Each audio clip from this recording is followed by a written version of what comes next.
Giving it all we got, giving it all we can, giving it all we got. Oh, climbing up to the top of the world, no fear, we're gonna make it. Everything we want is ours. Whoa. Hey, how you doing, everybody? Well, another day on life on the Thai farm here in Thailand with Craig. And I just went upstairs to get a drink after I got done with my morning glory over there on my pizza kitchen, which I will momentarily update you on. Although before I do that, I'll update you on my little, if you remember, yeah, the sun right there was my gate, man. So I put those cross braces on it. I got it all shellacked up nice, and it definitely, that third hinge right there worked it out, man. And it just sweeps right in there. I had to move this a little bit, but yeah, man, came out all right. And here comes Speedy Gonzalez, my wife, racing back after she just got her temporary license to a permanent one like mine. You know, she got hers a little bit later than me, so I already got my 5-year you know, a couple months ago, and she just got her 5-year, unless she had any problems. I don't think so. We did the test on the internet and did all that. Did you get it? And before I go to the pizza kitchen, let me show you what else I've been up to. If you remember, if you watched previous video, I had that extra fish net, what do you call it? I don't know, fish pen. And I had put that one over here, those 4 poles. Now I just put the second one here, but what I've done is I've dropped the front poles, or dropped the front lines, so that the water doesn't get clogged up in here, because if the water's stagnant, it'll, you know, start to get algae or whatever. So I got in the water and set that up real good, so I ain't gotta worry about it. And yeah, all right, well, let's get over there and I'll get back at you. Well, I have reached a point in the construction, my little wonder pizza kitchen, that I need to clean this stuff up, man. My wife's starting to get irritated with the dust factor, and I still need the cement over here though. I did break down, actually waited a couple days because I had to go buy a large, why I ordered it, because we didn't have any here, was the big bag of perlite, so I could finish my perlite pizza kitchen. And anyway, you want to take a look? All right, boom. So I did render the inside of these walls. I tried to clean up these bricks by sanding it, by using hydrochloric acid and a number of techniques that all didn't do what I wanted it to do. But anyway, these are just sitting there because I was going to use them in the back, and then I got changes. If you remember, I had 2 big old cracks right here where the bars were, so I ground those out, filled them in, and they're drying. Well, they've been drying for a few days, but I just washed this whole thing. I was gonna put bricks across the front, but I decided that was gonna be maybe too difficult, and so I put these little corner ones, because I figured what I could do is I'd like drill a hole or a hook or something, you know, hang tools from there, or hang the hammer or whatever, because my wife, you know, knocked the fish out and stuff. On the coal boxes, I cut the cement board pieces that just slide right out, and so it'll protect it from the rain or whatever. And in the interim, you probably could just scoop coal right out of here and bring it out of here if you had the right width spoon. But the idea is that you're going to set up for coal. You just take this out. You can see I put 2 bars in the back to rest it on, and then you just scoop all the coals you need and put them on top here. Start your fire, cook your steak or chicken or whatever, fish, and then there's hot. Keep it. You can put it in here, keep it warm, or to even bake some potatoes or whatever. Depends on how long you're gonna barbecue. And same thing here. So I've got 2 of those setups working out pretty good. As for my wonderful perlite monster, the stuff I did some patching this morning, but I did put a layer of perlite, cement on top of this concrete here. Basically fire bricking it. And I originally thought that I was gonna, I went through 10 different design changes in my head, but depending on what was happening. But it's pretty good. This stuff, most of the ones I saw, that they made on YouTube and stuff, they were basically about 2 inches thick going around, maybe 2.5. No, they're probably like 2 inches or something. 2.5 inches, yeah. And anyway, this thing's, I got this going out. It's like 5 inches probably on some of this, on these sides. But and most of them said you needed to have like 11, I think, or 12 inches on the height on this. And my thing was I wanted to have it big enough for like a medium-sized pizza, right, to slip in there. But what I was thinking of this morning when I was actually, I opened up the back, I pulled off the metal form from underneath there, and then the wood door, I pulled that all off this morning so I could work on it. And anyway, when I'm doing that, I was thinking, you know what, I'm probably gonna let it dry, but I think I'm gonna cut this off, because I originally had this come over and it goes straight down and then it goes out to another little curve, and these bricks were going to be able to go kind of go right on top of that curve, but it didn't work out that way. So anyway, so what I've done is I've made it really thick up here, all that, and then now what I think I can do is I might just cut it like right back here, and then put the bricks on there, so I can have that brick front. The brick facade will kind of match what's going on here. Also, if you remember, this is the wood hutch, right? This is where all the wood will be going in here. And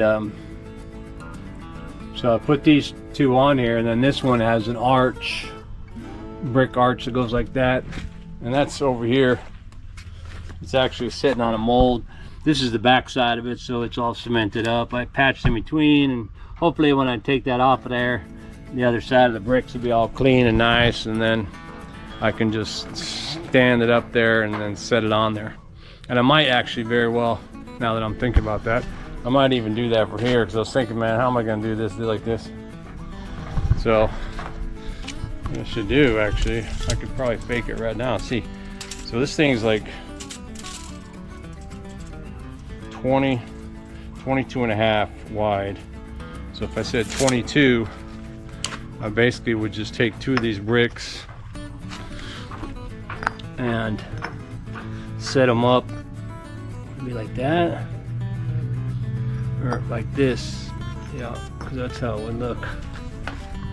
I take them and I set them 22 wide.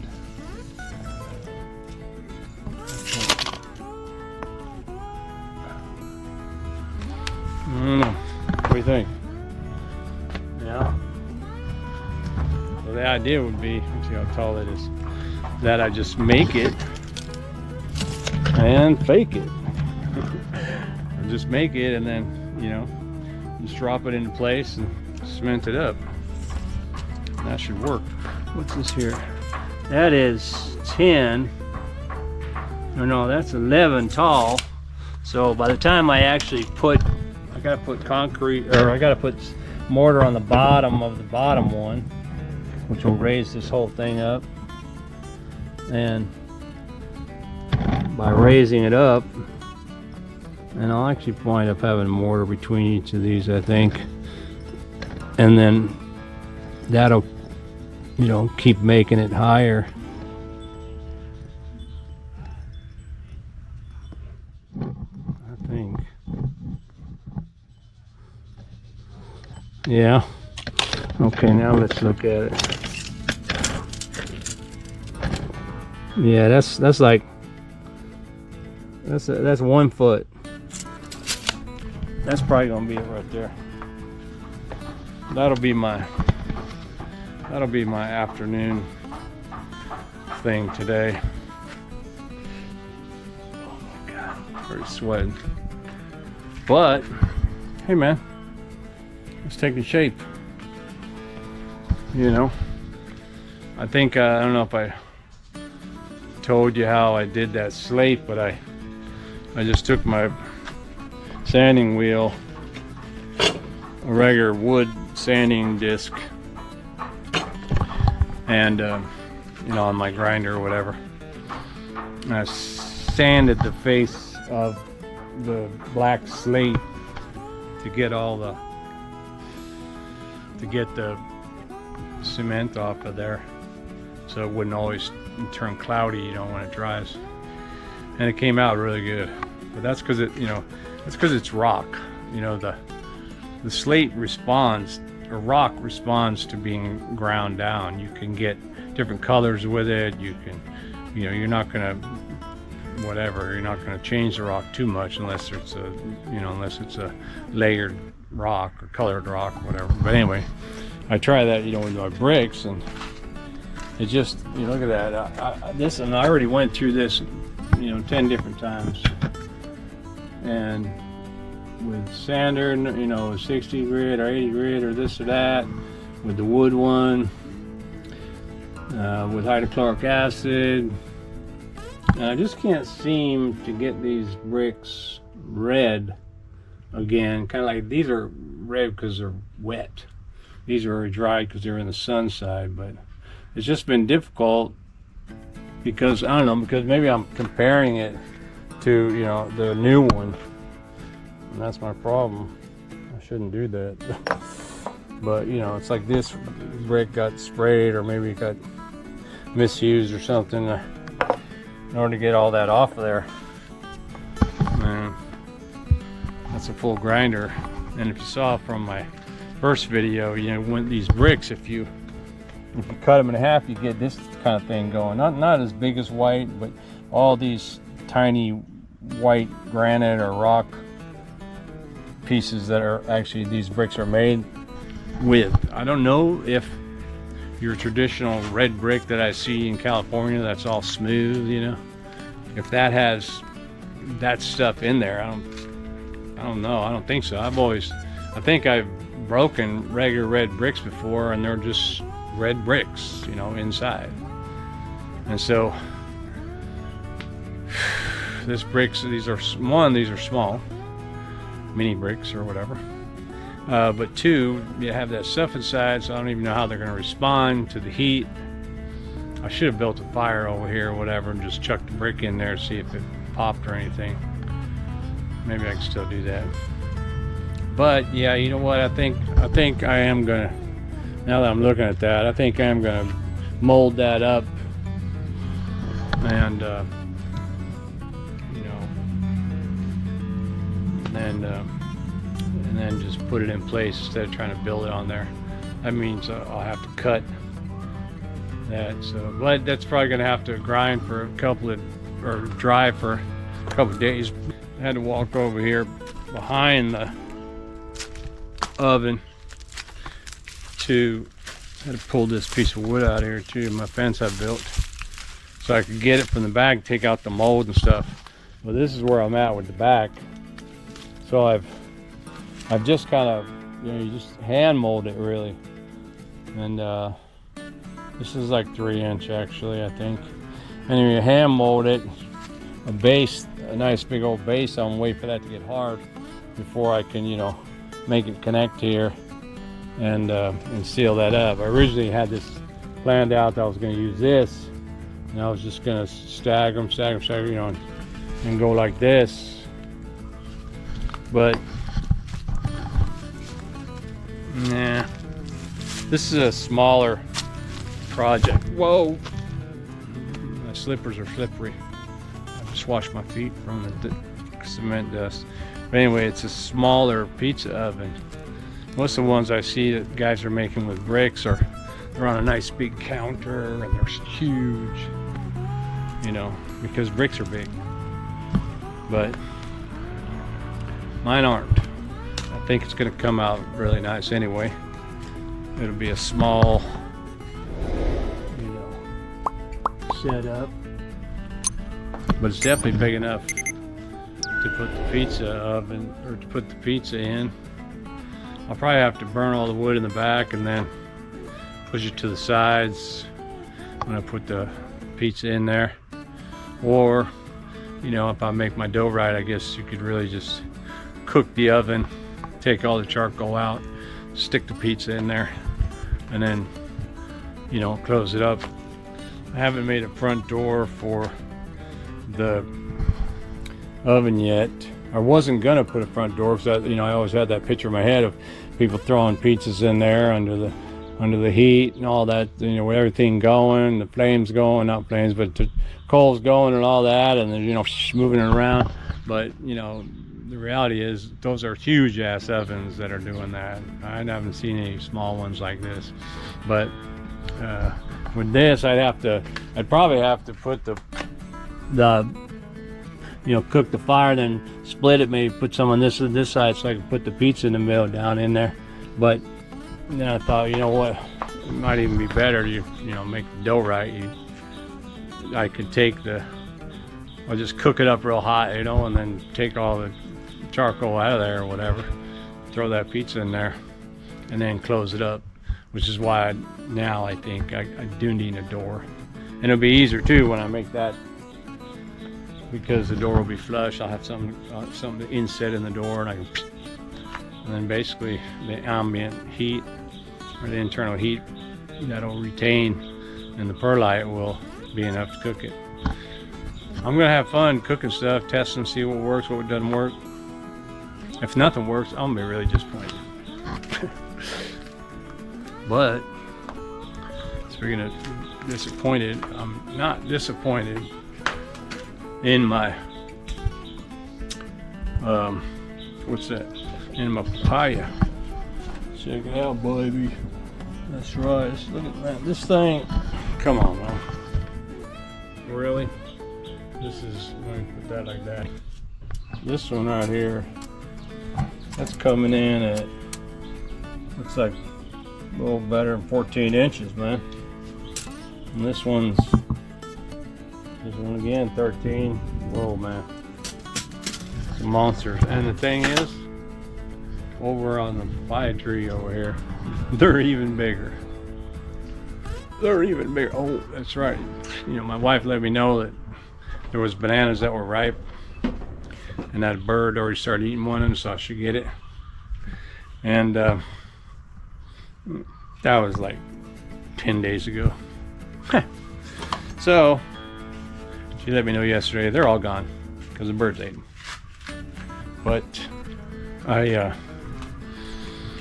do know I have my other ones. I don't want them getting ruined. Or I should say not ruined. I don't want them getting all eaten up by the birds. And it is a favorite bird location.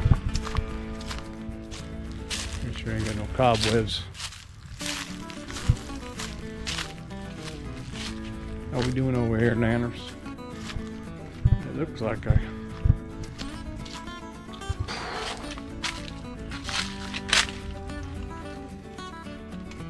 still got a little sharp edge there. I don't see any that are yellow. I don't see any birds getting them. Maybe that's alright. they're probably good for another couple days. I should just check them each day. They might get real ripe all of a sudden. The corn my wife planted, little bits of corn that she planted, are now getting corn. Here's the one little baby corn coming out right there. I mean, it's not baby corn, it's supposed to be full size, but now that they're flowered, they're going to be able to sprout. There's another one over here. Corn right there, buddy. I have never eaten my own corn. I don't think most people do. Oh, here's another one. This one's even bigger right there. Corn is growing.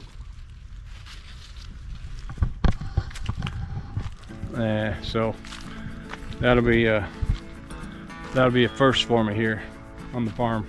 Oh, that one's even bigger over here. I'm getting all excited about corn. Whoa. Although, I don't know. Is this corn or is it corn for corn oil or what?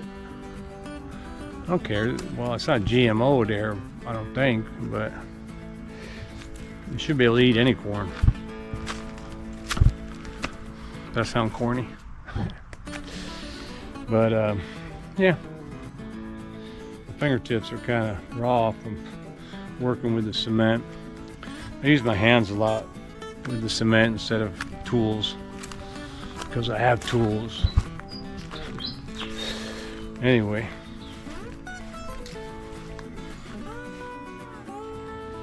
I'm trying to walk around here, look at other stuff. I did get detail my truck, so I got all that sticker stuff off of there. Gum. But the guy didn't have a buffer. And then this morning I was looking at videos and I thought, oh, I think I can make my own buffer. Just weld the drill, not a drill bit, but weld a piece of bar to a flat disc, whatever, that I can use in the drill and rotate it. And then just get a good pad or something. Make a pad out of terry cloth rags I have or something.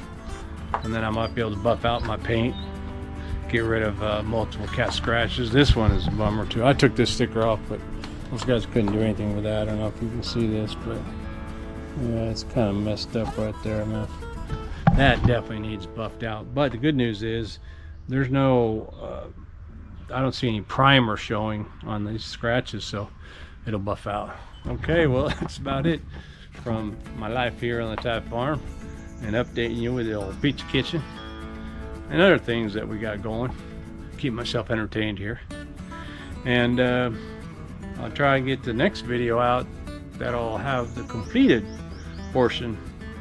Won't be dry probably, but the next video will probably have the completed portion of my pizza kitchen. And then I'm gonna let it dry for a good couple weeks or before I put a big old fire in there and cook it. Kind of, what do you call that? Cure it or whatever. Final phase, just burning the crap out of it, see if it pops and explodes. Stay tuned. All right, back at you.